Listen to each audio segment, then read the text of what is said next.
السلام علیکم ورحمۃ اللہ وبرکاتہ۔ معزز سامعین کرام، آپ کو بھی معلوم ہے کہ آج کی جو رات آنے والی ہے یہ ایک بہت ہی بابرکت رات ہے۔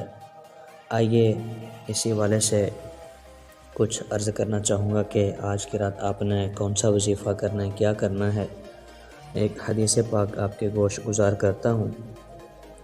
حضرت سیدنا انس رضی اللہ تعالی عنہ سے مرفوعاً مروی ہے، رجب میں ایک رات ہے کہ اس میں نیک عمل کرنے والے کے لیے 100 برس کی نیکیوں کا ثواب لکھا جاتا ہے، اور وہ رجب کی 27ویں شب ہے، جو اس میں 12 رکعت اس طرح پڑھے کہ ہر رکعت میں سورہ فاتحہ اور کوئی سی ایک سورت، اور ہر 2 رکعت پر التحیات پڑھے اور 12 پوری ہونے پر سلام پھیرے۔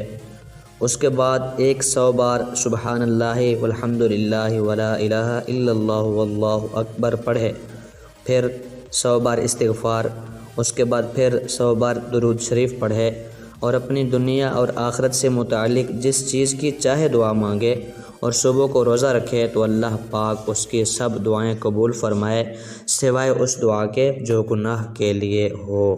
اللہ تعالی ہم سب کو بھی یہ وظیفہ کرنے کی، یہ نفائل ادا کرنے کی توفیق عطا فرمائے۔ السلام علیکم ورحمۃ اللہ وبرکاتہ۔